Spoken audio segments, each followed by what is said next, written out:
Okay, so we dive deep into calculus. We'll start with limits, but obviously, as always, let's try to define what we're working with. I know that usually we want to get into a situation where we quickly begin to calculate and all that. But I think application, understanding what something is more important than you knowing the technique. Because all the application really depends on your understanding of what something is for. Okay.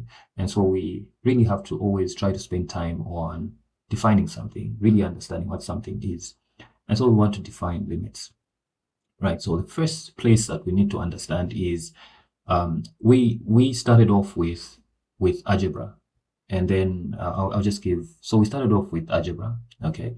Then we went into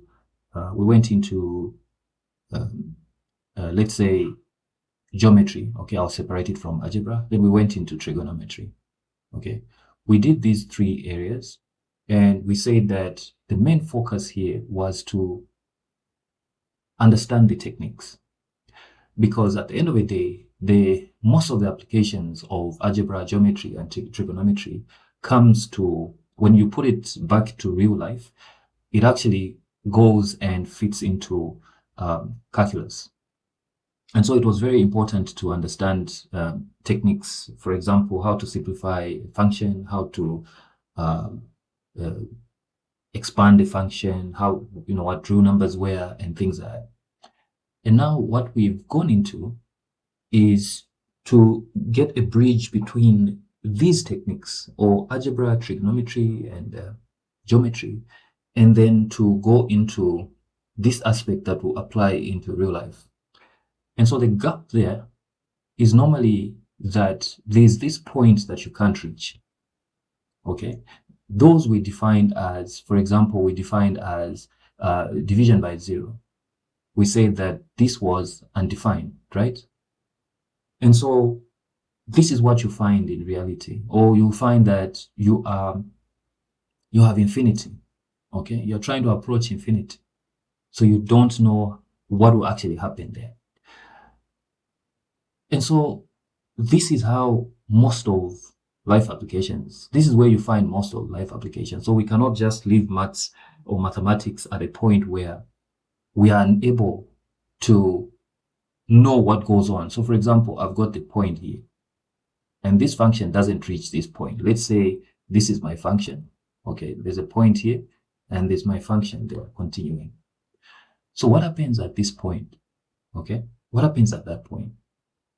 Normally, you'd be able to know what happens here, what happens there, what happens here. You know what happens here, what happens here, what happens here. But what happens at this point? Because this is where you find most real life applications.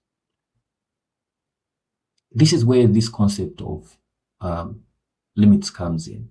You want to insinuate or make assumptions or get as close as possible to what would happen here.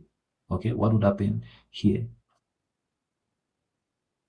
Okay, when you say it's undefined like this, what is the behavior here? What would be the value as close as possible to this at this point? We're saying it's undefined, but what would be the value as close as possible to this point? So we'll be able to understand a number of concepts based on that. So limits really define the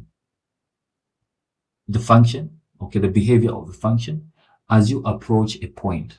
Now, this point could be unreachable, or this point could be reachable.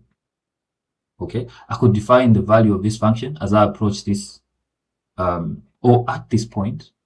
Okay, I could define the value of this function as I approach that point that is not reachable. Could be at infinity, or could be undefined, right?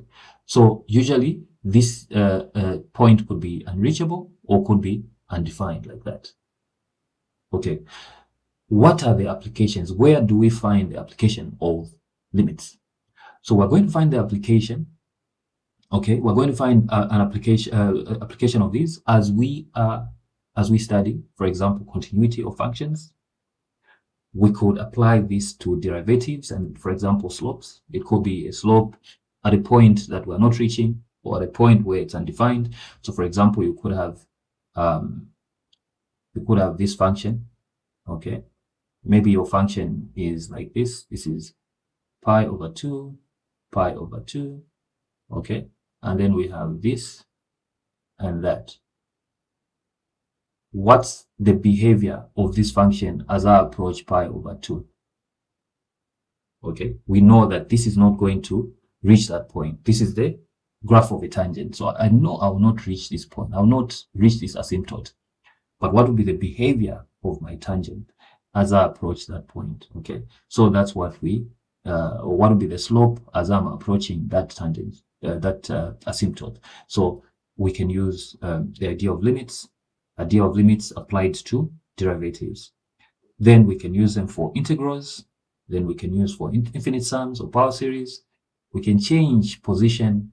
We can understand the change in position relative to another point. So that would be also where we can apply limits.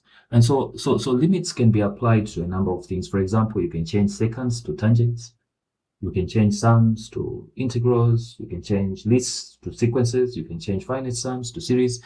There's so much that we can do with limits. Okay. So for now, this is probably for me, this is probably one of the most important concepts that you have to understand. So take your time, use additional material, try to understand what limits are all about, because calculus really does not exist without limits.